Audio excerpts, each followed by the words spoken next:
tapes. And with all this talk and play software, he'll never run out of fun. Play School Talk and Play. It's the Muppet Show with our very special guest star. I like Hitler. I do not. The Holocaust is not what happened. Let's look at the facts of that. And Hitler has a lot of redeeming qualities. Yeah, I'm not so sure about that. He did good things too. We're going to stop dissing the Nazis all the time. Oh my God! Oh jeez! Oh my God! Oh jeez! Somebody help me! Operator, may I help you? Hello, operator. Can you tell me how to get Sesame Street? Of course, I've got some thoughts too. Cookie, haven't you had enough? Hey, But Gordon, you want to see meat-growing what monster. And that's how Bert lost Big Bird. I feel very sorry that your best friend Jim died. What happened? Hi, Bob. My news about Big Bird. Jim died? What? We were just starting to get to know him. He's locked in a cage.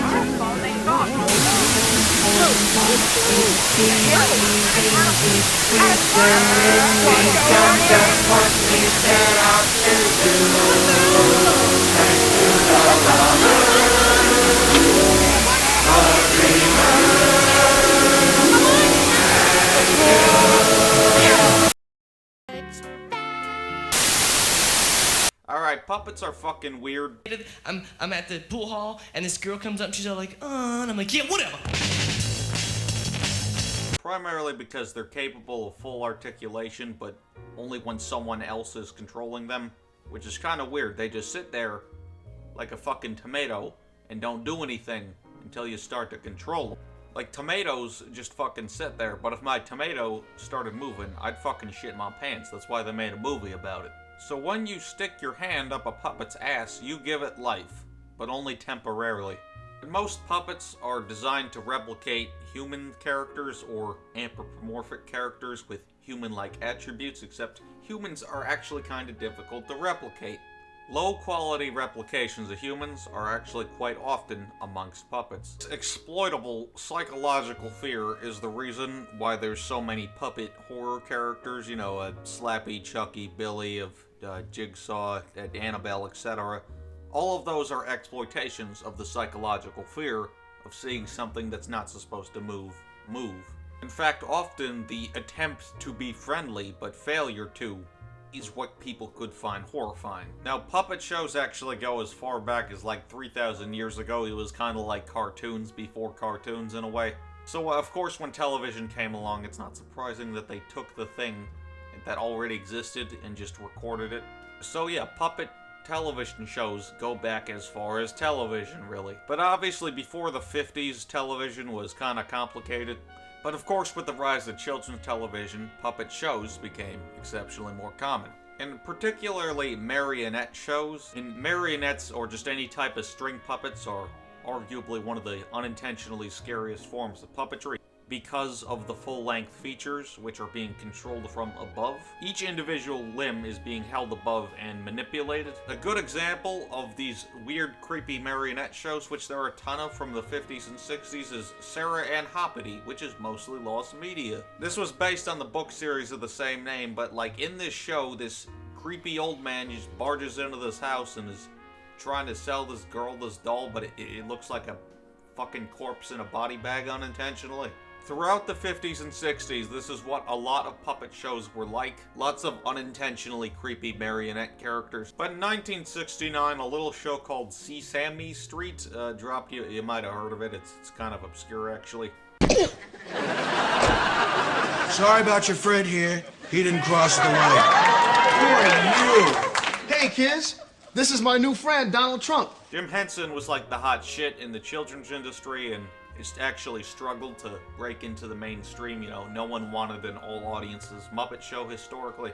Jim Henson may have not been the hot shit in everything, but he was the hot shit in children's television. So, comparing 70s and 80s puppet shows, they were actually much different because most characters were more Muppet-like with the plush textures and focus on expression and some aspects of realism. 70s puppetry was actually a huge improvement in a way, and Jim Henson undeniably revolutionized puppetry. But what if I told you that someone tried to capitalize off of the success of Sesame Street? But the show that tried to capitalize off of Sesame Street was known as Peppermint Park. Now, Peppermint Park was a live-action children's educational show featuring a combination of live-action segments, puppet segments, and storybook segments. Sound familiar? Now, I like to take things with a grain of salt. Maybe it isn't actually a Sesame Street ripoff, and it just happens to have some similarities and fell flat on its ass, but, you know, it could have just been a disaster due to budgeting limitations. But actually, after taking a much deeper dive into the series, my opinion has completely shifted. This is 100% not just a Sesame Street ripoff, but just a general Jim Henson ripoff. There are plagiarisms outside of Sesame Street that are noticeable here, but obviously it is mostly a Sesame Street ripoff. In fact, the intro is an exact fucking carbon copy of what the Sesame Street intro used to be. Just a bunch of kids playing in a park with a happy song playing.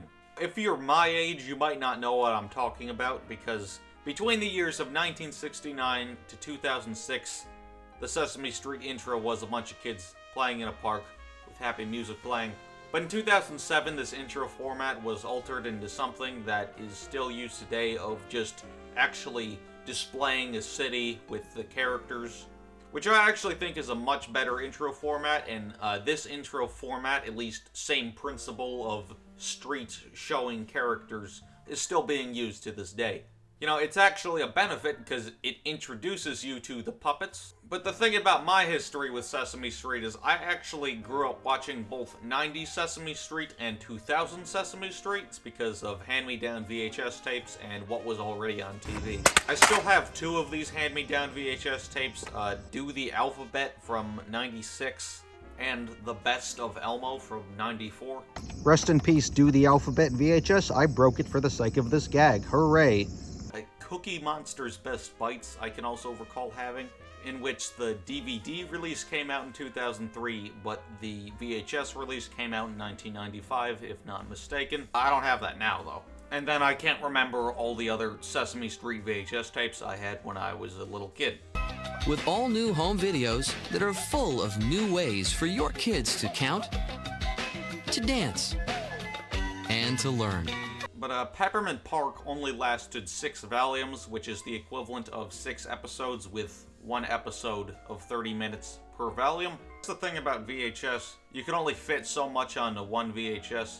There are some movies that were so long that they had to be split into multiple tapes. So it was actually pretty common to get anywhere from like 1 to 3 episodes per tape. In fact, the Sesame Street tapes I just showed off, those are about both half an hour each. But how could a Peppermint Park only lasted 6 episodes? Oh, look at that one. That one's really nice. Yeah, that's great. Watch this. What the hell? Oh, it's because the puppets are fucking horrifying. These puppets are not friendly. They are extremely poorly constructed. They kind of have like weird monkey-looking mouths, which comes off as incredibly unnatural, probably because of the realism of the designs. Containing both human hands and human hair. The hair looks like they just got a wig from a Sears catalog and just plopped it on the puppet. And like every proportion is so off, the head proportions especially. Like, why is the chest 4 times larger than the head? The necks additionally move like they are broken. In fact, a majority of these characters have human clothes, so I guess they had to build the body proportions around the human clothes. And then the human hands are the most distracting feature because the gloves are so wrinkly and shit. I think the inspiration behind these puppet characters' general structure, which applies to all of, was the Swedish Chef. If you didn't know, the Swedish Chef is actually performed by 2 people, 1 person performing the hands and 1 person performing the mouth.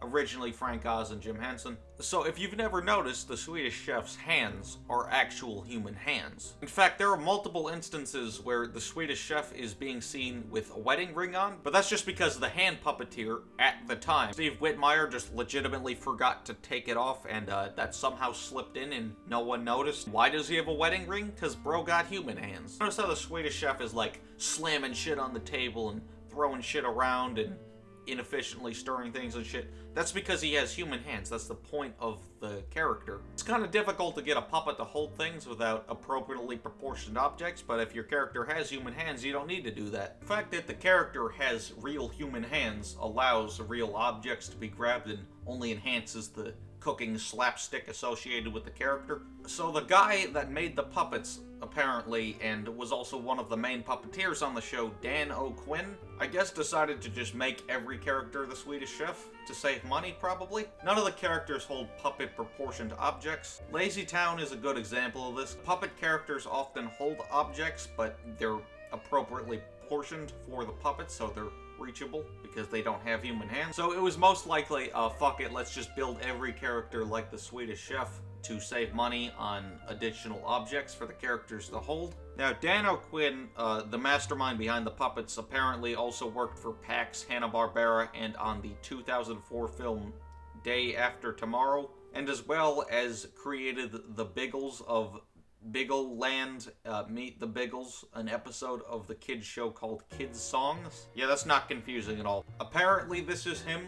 This is just a picture of a guy attached to his wiki page, but apparently this is him. But unsurprisingly, the show has nothing to do with peppermints or parks. I think the main show is supposed to be set in a park, in fact, a clubhouse in a park, as established by the one establishing shot in the entire show. Just like a fucking shed in the middle of nowhere with a single piece of wood written clubhouse on it, but you can tell they were running out of space, so they started writing smaller halfway through. Like, you couldn't get a second piece of wood?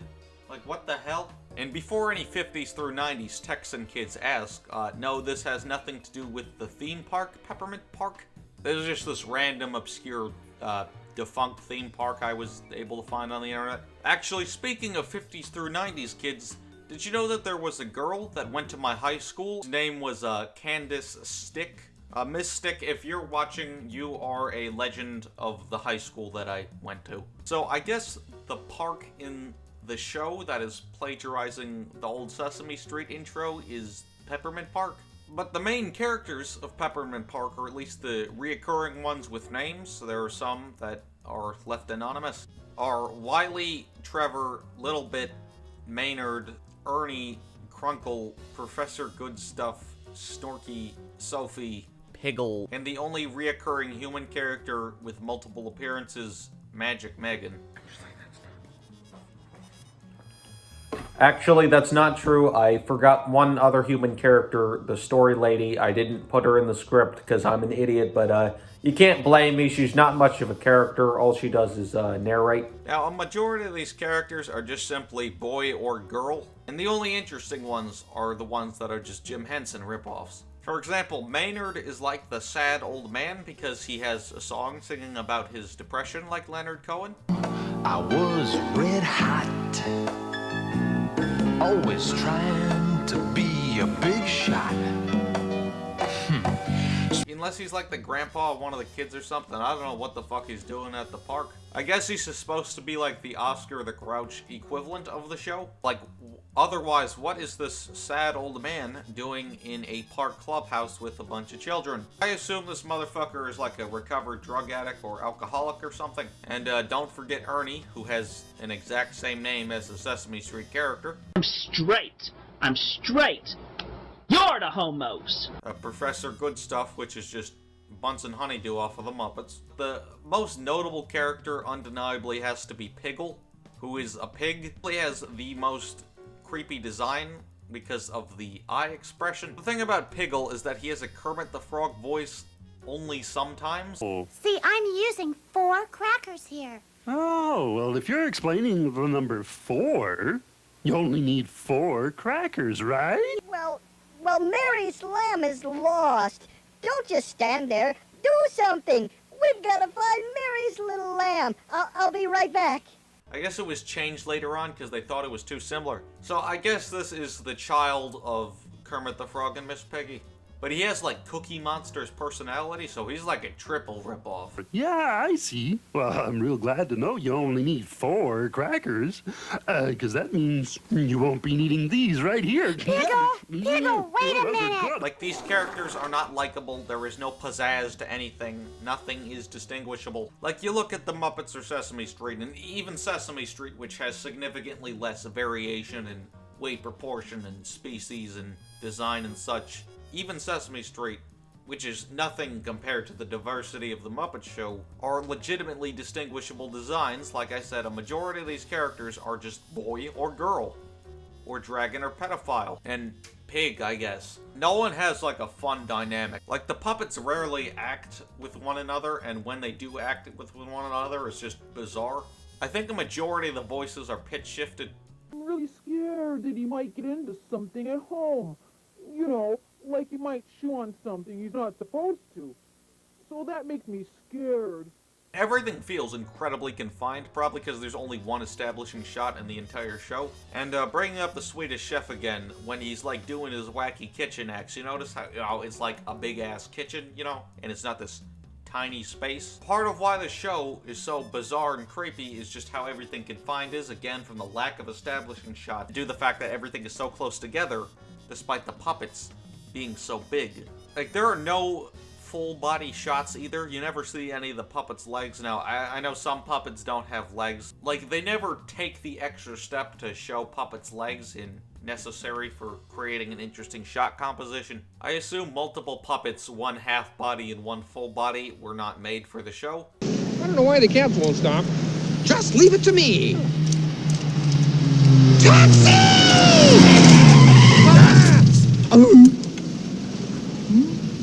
That's very effective. Yeah, it's great when it works. B is the first letter in the word bear. Here comes the money. Here we go. Money talk. Here comes the money. This is the letter C. C is the first letter in the word crackers. Once again, boys and girls, it's time for Magic Megan. She is such a bad bitch, though. For you today, your friends are gonna think you're magic. Okay, first you need a piece of paper. Okay, guys, so we have our paper. We're gonna do the magic trick. Take the piece of paper and fold it. Let's count how many times.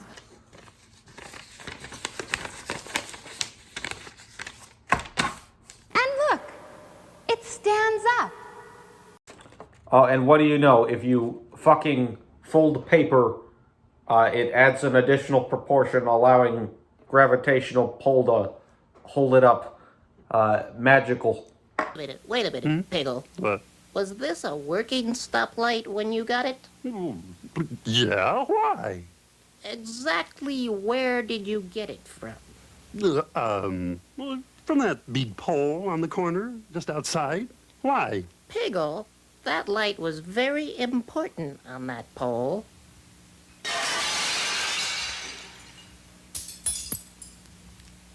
Uh-oh. Did Piggle just commit a federal crime? What the fuck? Hi, gang. It's me, Ernie. Today on Peppermint Park, we're introducing the letter M. It's such a great letter.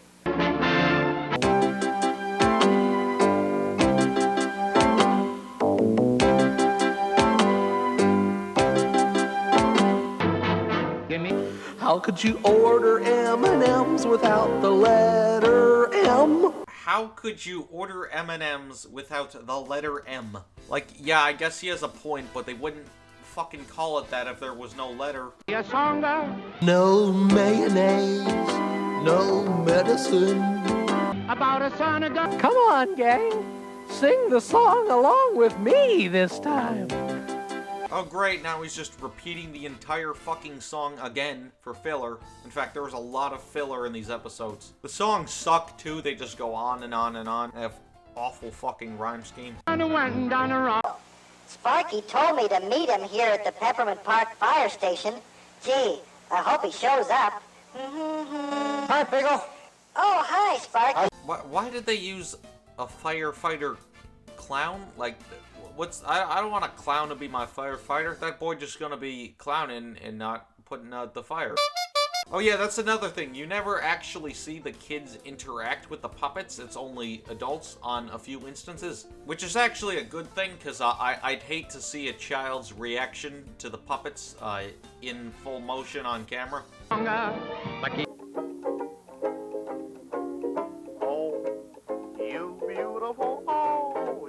Okay, so why is the ukulele fake, but the Swedish chef hands are real? Like, why? There is just a massive editing error, too. Like, they're just placing O's everywhere, like it's not timed at all, and then they just increase the speed out of nowhere towards the end.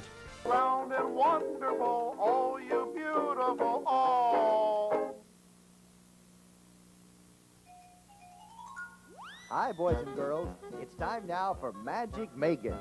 Hi, Magic Megan. Can you make my virginity disappear? Keep it clean up. So, excluding segments using the main puppet characters, there were a ton of other show segments still involving puppets. In fact, there were even marionette segments, but, like, the marionettes don't actually look horrible. At the end of the day, it's still marionettes in a show for 5-year-olds. That's still a little creepy. But looking at some of the non-puppet segment songs, it's just like fucking stock footage of an animal. They just go on and on and on with lots of filler lyrics. What do I know about a rhino? I know whoever made them used a great design-o. Whoever made them used a great design-o. No one fucking designed a rhino. What the hell? That's just biology. This doesn't make any sense. With a cottage. A hippo was flying high in a red aeroplane. He tried to do a loop-de-loop, but he crashed into a train.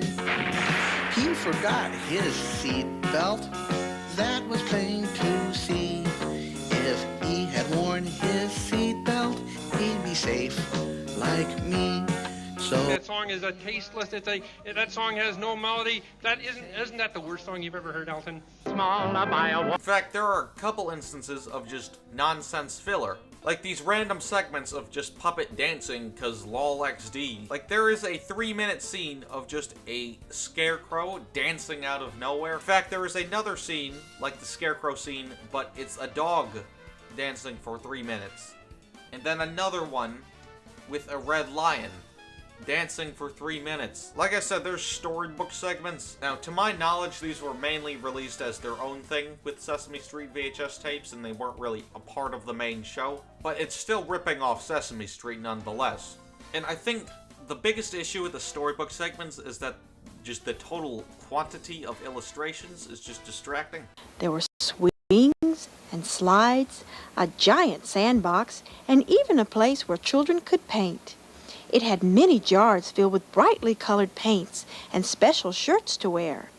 Trevor knew when he was painting, he would have to wear one of the shirts so he wouldn't get paint on his clothes. I think maybe I'll like this school, he thought.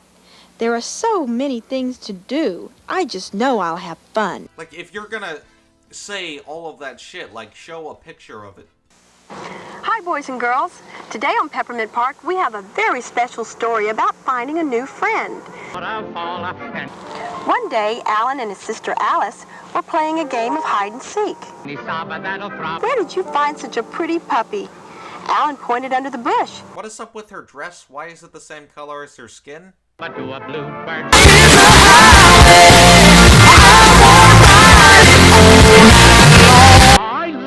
Additionally, there was like a promotion tape featuring some song segments, but that doesn't count as a full episode. This show was actually lost media for a decent amount of time. I think the channel Cringe Vision, which just uploads clips of 70s, 80s, and 90s weird VHS shit, is initially responsible for getting the show some traction on the internet. And then the hunt to get all the volumes publicly available on the internet in their entirety began. Now, actually, back in the day, 2015, 2016, I contributed nothing to the search, but I did keep up with regular updates regarding it. These VHS tapes are incredibly rare. Less than 2 years into the franchise, they were out of print. Apparently they did air on some TV stations at some point.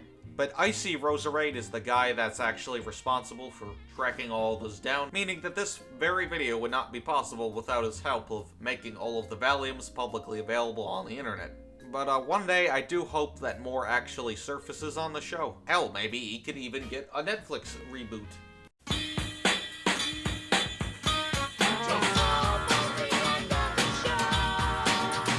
But single-handedly, the biggest piece of evidence I have to support the claim that it was just a general Jim Henson ripoff is just the title of the show, Peppermint Park, and there happens to be this random obscure piece of Muppets merchandise called Opening Day at Peppermint Park. This was a 1986 Muppet Show book and tape set released for the Play School Electric Talk and Play interactive toy. Play School Talk and Play, the interactive tape player.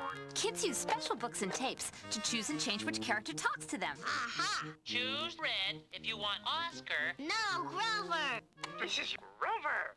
It can be different every time. Now, I don't have the words to the book, but I was actually able to find the pages of the book on the internet. And all that I can infer is that the Muppets get invited to the show and then they do their normal shenanigans, and then it ends with audio of Together Again from Muppets Take Manhattan, the newest Muppet film at the time of this release in 1986. So I do think it's entirely possible that the creators of this show just took the name from this random obscure piece of Muppets merchandise under the assumption that they wouldn't get caught. Because like otherwise this show has nothing to do with peppermints or parks, or just really a park in general. Again, a majority of the show is, I think, set in the clubhouse in the park. Like, using Peppermint Park as your title is an incredibly pointless title. So it is entirely possible that the name was just lifted from a random piece of Muppets merchandise. Which adds up with all the additional Jim Henson plagiarisms and, obviously, the format of Sesame Street. Oh, I'm in big trouble, see? Could you do me a favor? What is wrong with you?